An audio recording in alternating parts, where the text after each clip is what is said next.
God has marked you with a curse that will destroy everything you touch. The words hit me like a physical blow, each syllable echoing through the sanctuary where I had worshipped for 30 years. Pastor Williams stood behind the pulpit, his finger pointed directly at me, his voice carrying the authority I once trusted without question. 300 pairs of eyes turned toward me in the third pew, the same seat where Sarah and I had sat every Sunday morning since 1994. My hands gripped the worn wooden armrest until my knuckles went white. The sanctuary suddenly felt suffocating, air thick with judgment, whispers spreading like wildfire through the congregation. Mrs. Henderson, who used to bring us casseroles, now stared at me with fear.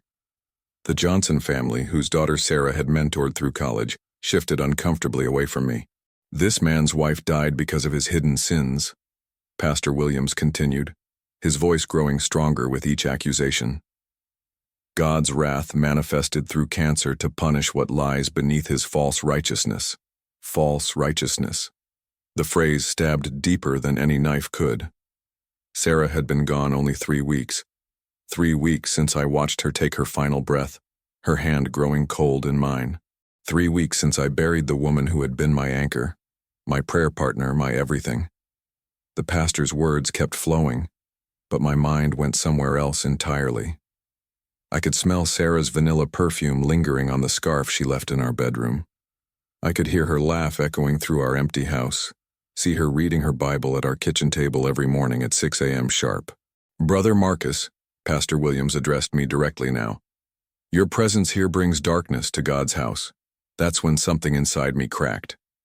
Not visibly, I remained perfectly still, my face a mask of controlled devastation. But internally, I felt something fundamental shift. This wasn't grief counseling. This wasn't pastoral care. This was execution. I stood slowly, my legs unsteady beneath me. The entire congregation watched as I walked down that center aisle, each step echoing in the pin-drop silence. No one said goodbye. No one reached out a comforting hand. 30 years of service, 30 years of tithing, 30 years of believing I belonged somewhere, reduced to a walk of shame.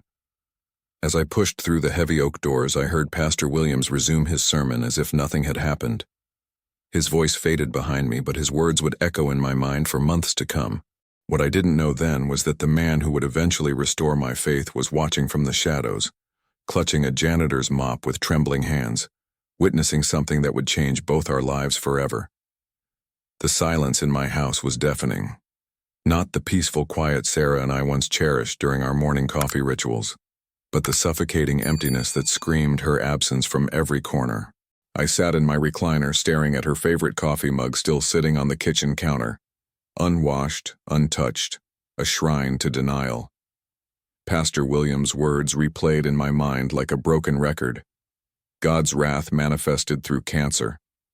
Each repetition carved deeper into my soul. Was it true?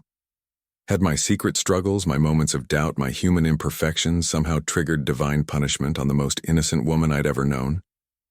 Sarah never knew about the nights I questioned God's plan during her chemotherapy sessions, when I'd stand in our bathroom at 2 a.m. gripping the sink until my knuckles went white, asking why someone so pure had to suffer. She never knew about the brief period in my 30s when I'd struggled with alcohol after losing my job at the steel mill. 3 months of drowning my failures in cheap whiskey while she believed I was at job interviews. She never knew about the envelope hidden in my tool shed containing letters from creditors I'd never told her about. Debts from my father's failed business that I'd been secretly paying off for 15 years. Money that could have gone toward better cancer treatments. Maybe Pastor Williams could see through me. Maybe God had revealed my hidden failures to him during one of his private prayer sessions.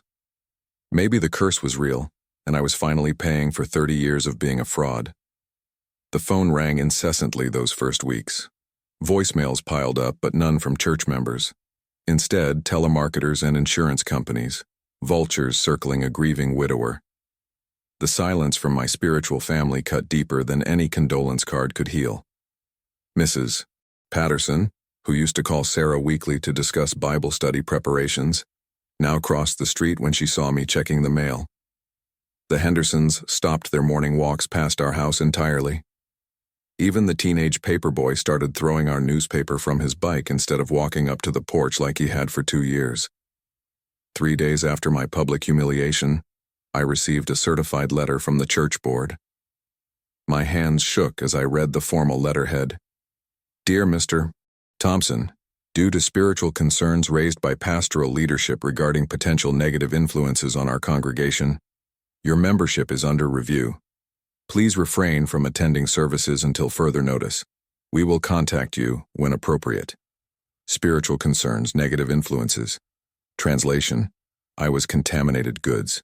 I found myself driving past the church at odd hours, watching members come and go for Wednesday prayer meetings, Bible studies, youth group activities, life continuing as if I'd never existed. Through the amber glow of stained glass windows, I could see silhouettes of people I'd served alongside for decades, people whose children I'd helped coach in church league softball, whose financial struggles I'd quietly assisted during my better years when the mill was still running strong. That's when I started noticing him, a slight figure always arriving early in a beat-up Honda Civic, always leaving late after everyone else had gone home. The janitor. Tom, I think his name was. He moved differently than the others, purposeful yet humble, observant yet invisible to the congregation that barely acknowledged his existence. While everyone else hurried past him like he was part of the furniture, I watched him work with methodical care, treating even the smallest tasks with dignity. Our eyes met once across the parking lot during a Wednesday evening service I wasn't allowed to attend. Something flickered in his weathered face, lines that spoke of a man who'd seen his share of unfairness. Not pity, not judgment. Something else entirely. Recognition, perhaps. Or was it knowing? Like he understood something about my situation that even I hadn't figured out yet. The way he looked at me made my chest tighten with an emotion I couldn't name. Hope, maybe. Or warning. 2 months into my exile, I hit rock bottom. The church board's review had become permanent silence. My savings account, once healthy from 30 years of steady mill work, was bleeding out faster than I'd anticipated. Sarah's medical bills kept arriving like clockwork, each envelope a fresh reminder of my failure to save her. The life insurance company was dragging their feet, citing pending investigations into her death that made my stomach churn with paranoia. Was Pastor Williams somehow involved in that too? I'd started drinking again, not the desperate binge drinking of my 30s, but a steady, numbing drip of whiskey each evening that made the silence bearable. The bottle sat on Sarah's side of the bed now, where her reading glasses used to rest. Each night I'd pour exactly 2 fingers and toast her empty pillow, asking forgiveness for whatever sins had killed her. The breaking point came on a Thursday evening. I was driving past the church again, my pathetic new routine, when I saw something that made my blood freeze. Pastor Williams was loading boxes from the church office into the trunk of a brand new BMW. A BMW. The same man who'd preached about the virtue of modest living, who'd encouraged the congregation to sacrifice for mission work while driving a luxury car that cost more than most of our annual salaries. But that wasn't what stopped me cold. It was seeing Mrs. Morrison from the ladies' auxiliary helping him load those boxes, her face tight with what looked like fear rather than devotion. Mrs. Morrison, whose husband had been laid off from the mill 6 months ago, whose family was struggling to keep their lights on. Why was she there after hours looking terrified? I parked across the street and watched. Pastor Williams kept glancing around nervously, his usual commanding presence replaced by something that looked suspiciously like guilt. When Mrs. Morrison dropped one of the boxes, papers scattered across the pavement. I saw Pastor Williams grab them frantically, his face flushed with panic. From my car, I could make out what looked like financial documents. Bank statements, maybe. Donation records. That's when I noticed Tom's Honda Civic parked in the shadows behind the fellowship hall. He was there, watching too. Our eyes met through my windshield, and this time, his expression was unmistakable. He knew something big. Tom slowly shook his head at me, then pointed toward Pastor Williams and made a gesture I'll never forget. He drew his finger across his throat. Not a threat. A warning. Whatever Pastor Williams was doing with those boxes, it was dangerous for anyone who saw it. The next Sunday, I broke my exile and attended service anyway. I sat in the very back, hood pulled up, desperate to observe Pastor Williams with new eyes. His sermon was about Judas's betrayal, about how silver could corrupt even the most trusted disciples. The irony was so thick it was nauseating. But I noticed things I'd missed before. How his eyes never quite met anyone's gaze when he talked about tithing. How he stumbled over Bible verses about wealth and humility. How his wife wore jewelry that seemed increasingly expensive each week, despite the church's budget supposedly being tight, according to the quarterly reports. Most telling of all was how Tom worked during the service. I watched him empty trash cans, wipe down surfaces, move through the sanctuary like a ghost. But I realized he wasn't just cleaning. He was documenting. Every time he bent down to empty a wastebasket, his eyes were scanning papers. Every time he wiped down Pastor Williams' office area, he lingered near the desk. Tom wasn't just the janitor. He was gathering evidence. When the service ended, I slipped out quickly, but not before Tom caught my eye one final time. This time, he nodded toward the parking lot and mouthed one word that changed everything. Tomorrow. Whatever he'd been building toward, whatever truth he'd been uncovering while invisible to everyone else, it was about to come to light. And somehow my supposed curse was connected to it all. I drove home that night with something I hadn't felt in months. The possibility that I might not be the villain in this story after all. I arrived at the church parking lot the next evening with my heart hammering against my ribs. Tom's Honda was already there, parked in the same shadowy spot behind the fellowship hall. When I approached his car, he rolled down the window, and I saw something in his weathered hands that made my breath catch. A manila folder thick with documents, photographs, and what looked like bank statements.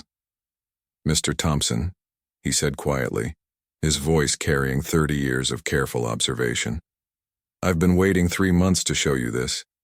Ever since that Sunday when he—" Tom's jaw tightened. "When he did what he did to you." His hands trembled as he opened the folder. The first document made my knees buckle. It was a bank statement from an account I'd never seen before, bearing Pastor Williams's name alongside the church's. Deposits that didn't match our congregation's weekly offerings. Withdrawals that coincided perfectly with his family's sudden lifestyle upgrades. The BMW, his wife's expensive jewelry, their son's private school tuition. $300,000, Tom whispered. Skimmed from building fund donations over 5 years. Money people gave believing it would expand our children's ministry. The blood drained from my face. Sarah had contributed significantly to that building fund during her final months, convinced that creating a better space for children was her legacy. $5,000 from her own savings account, money she'd wanted to ensure would outlive her. But Tom wasn't finished. He pulled out a photograph that hit me like a physical blow. Pastor Williams meeting with a man in an expensive suit outside a downtown bank. The timestamp showed the date was 2 weeks before Sarah's death. "Insurance investigator," Tom explained, watching my face carefully. "Pastor Williams called him personally, suggested there might be irregularities with your wife's death. Said you'd been acting suspicious, that maybe the cancer story was fabricated for insurance fraud." The world tilted. My legs gave out and I gripped Tom's car door to keep from collapsing entirely. He tried to frame me? He needed you gone before you started asking questions about the finances. You or Sarah were always meticulous about church records, always volunteering for budget committees. He knew it was only a matter of time before you noticed the discrepancies.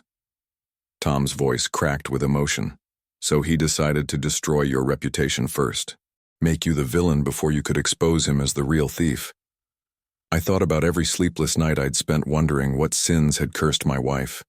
Every moment I'd questioned God's justice. Every time I'd stared at that bottle of whiskey and wondered if I deserved to join Sarah. "The curse," I whispered, "was a lie designed to protect a thief." Tom pulled out one final document, a handwritten note in Pastor Williams's familiar script. My name was at the top, followed by a bullet-pointed character assassination. History of alcoholism, financial instability, possible domestic issues, spiritually compromised. He'd been planning my destruction methodically. "Why?" I asked, my voice barely audible. Why are you telling me this? Tom's eyes filled with tears. Because 35 years ago, my daughter died of leukemia. We were members of Pastor Williams' previous church in Ohio. When I started asking why the healing fund we'd donated to had disappeared, he accused me of having insufficient faith. Said my daughter died because I didn't believe strongly enough. His voice broke completely. I lost my faith, my marriage, everything. Moved here to start over, took this job to stay close to church communities, hoping to prevent him from destroying other families. The magnitude of it crashed over me like a tidal wave. Tom had been watching, waiting, documenting for decades, protecting people like me while sacrificing his own peace. I have enough evidence to destroy him, Tom continued, his voice steadying with resolve. Bank records, witness statements from other victims, documentation of his pattern across 3 different churches. But I needed someone with standing in this community to help me expose it. Someone people would believe. He looked directly into my eyes. Someone who understands what it feels like to be falsely accused by a man who's supposed to represent God. I stared at the evidence spread across his dashboard. Years of careful investigation, proof of calculated evil hiding behind pastoral robes. For months, I'd believed I was cursed. But the real curse was allowing a predator to destroy innocent families while hiding behind scripture and false righteousness. What do we do? I asked. Tom smiled for the first time since I'd known him. We give him a Sunday service he'll never forget. The following Sunday morning, I walked through those familiar oak doors for the first time in 3 months. But this time, I wasn't the broken, cursed man who'd fled in shame. Tom had arrived an hour early, positioning himself strategically near the sound system controls. The manila folder sat hidden beneath his cleaning cart, waiting. I chose the same third pew where Sarah and I had worshipped for 30 years. The congregation noticed immediately. Whispers rippled through the sanctuary like electricity. Mrs. Henderson clutched her purse tighter. The Johnson family shifted uncomfortably. Some people actually stood up and moved to different sections, as if my presence might somehow contaminate them. Pastor Williams faltered mid-sentence when he spotted me during his opening announcements. His face went ashen, then flushed red with what I now recognized as panic rather than righteous anger. He'd built his entire narrative around my absence. My presence threatened everything. Brothers and sisters, he began shakily, we have discussed the importance of spiritual discernment in protecting our fellowship from thieves and liars, I said quietly, standing up. The sanctuary fell silent. Pastor Williams gripped the pulpit so hard his knuckles went white. Brother Marcus, you are not welcome here until... Until what? I interrupted, my voice growing stronger. Until you finish stealing from the building fund Sarah contributed to before she died? Until you destroy another family's faith to cover your crimes? Tom moved to the sound system and connected a small device. Suddenly, Pastor Williams's own voice filled the sanctuary through the speakers, a recorded conversation where he laughed about those idiots donating to a building that will never be built, and discussed the best ways to eliminate troublesome congregation members. The congregation erupted. Gasps, shouts of disbelief, the sound of Mrs. Morrison sobbing as she realized she'd been manipulated into helping him steal from her own community. But I wasn't finished. I walked to the front of the church, Tom joining me with the manila folder. Together we spread the evidence across the communion table. Bank statements, photographs, insurance documents, records from his previous churches where he'd destroyed other families just like mine.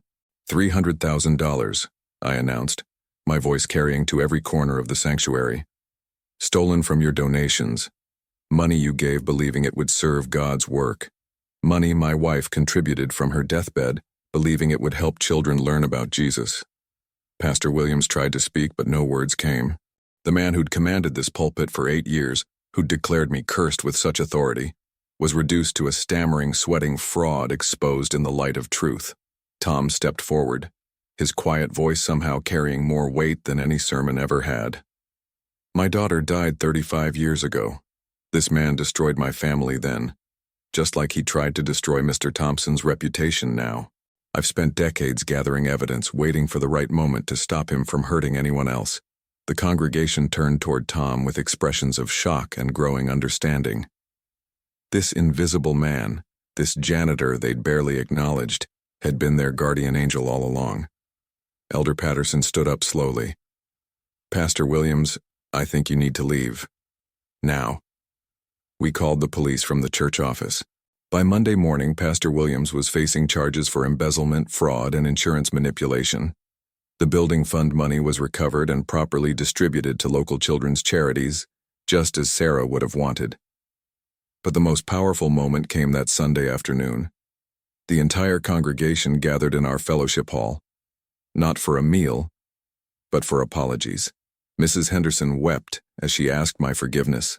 The Johnsons brought flowers and their teenage daughter's handwritten letter about how Sarah had mentored her through difficult times.